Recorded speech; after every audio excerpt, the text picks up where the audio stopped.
there! I'm joining you with my coffee mug this morning for another Learning to Grow very short tutorial.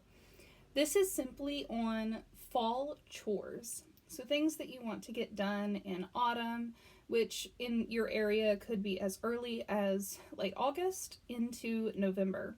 So the first thing you want to do is rake leaves and make leaf mulch.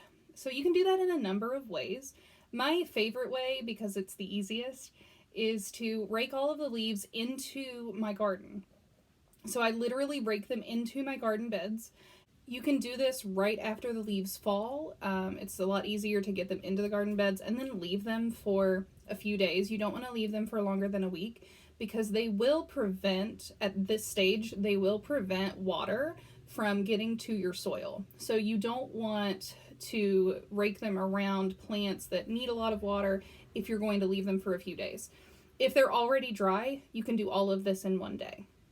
So you want to rake the leaves into the garden beds, and then you want to stir them up and break them up somehow once they are dry. So if you were to rake the leaves into the garden beds and simply leave them there to disintegrate, they would form kind of like a sheet of leaf mold, which is going to prevent, like I said, moisture from getting into the soil, right? It's going to kind of be like a tarp sort of thing. You can do that, and that's fine if you don't have anything growing in the beds, if you don't have any perennials in the beds, and if you're just, if it's a vegetable patch and you have dug all that stuff up and you're letting it sit for the winter and covering it with a tarp or with cardboard, you can do that, and that's fine. But what I like to do, and I do this in all of my beds because most of my beds have perennial herbs in them as well as some annuals. So I will rake them into the beds, let them dry, break them up. I like to use a gopher just to get in there and break the leaves up.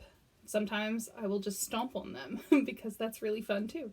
But you want to make sure that they're broken up and then let them sit. So at this point you could just let them be mulch in your garden. You could also cover your beds, like I said, with a tarp or with cardboard.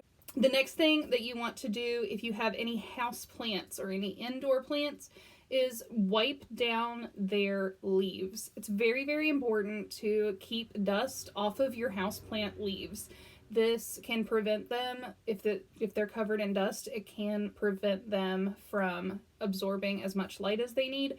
And your plants breathe through their leaves, so they cannot give and take moisture if they are covered in dust.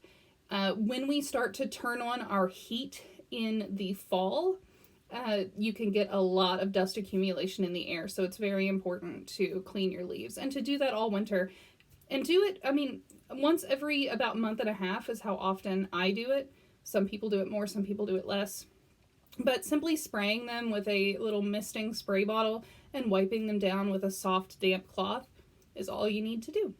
The third thing is you want to drain your water hose and your rain barrel. If you don't want to buy another rain barrel in the spring because it has busted, then you definitely need to drain anything with water in it, especially if you get a hard freeze. So unless you're in the most southern part of the United States or in a place that doesn't ever freeze, you definitely need to drain anything with water in it that will be kept outside during the winter. The fourth thing that you want to do is you want to cover brassicas. So if you are growing anything over the winter or into the winter, like broccoli, kale, carrots, some onions, some garlics, you want to cover those. So you can cover those with a cloth and take them off during the sunny parts of the day. You can put things in a cold frame. We had to restore our cold frame this season. The glass actually broke in the cold frame, so we've covered it in plastic, and now we have strawberries inside the cold frame. But remember, if you put something in a cold frame, you have to keep it watered. It will dry out. You also have to let it breathe. So it's very important to keep the lid of your cold frame open slightly, not enough to where the freezing temperatures will get to it, but keep it slightly open, let there be some airflow.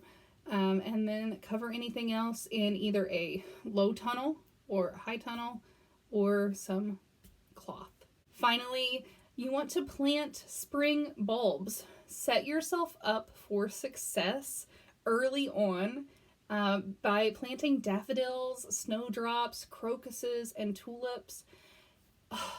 I absolutely love when I remember to plant these things out. They're usually perennials that come back every year, so you don't have to do this as heavily every year.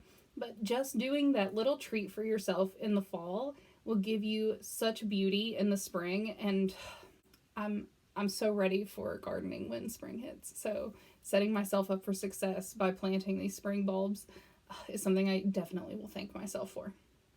I hope that you learned something today, and I hope that you have time to get to all of your fall chores.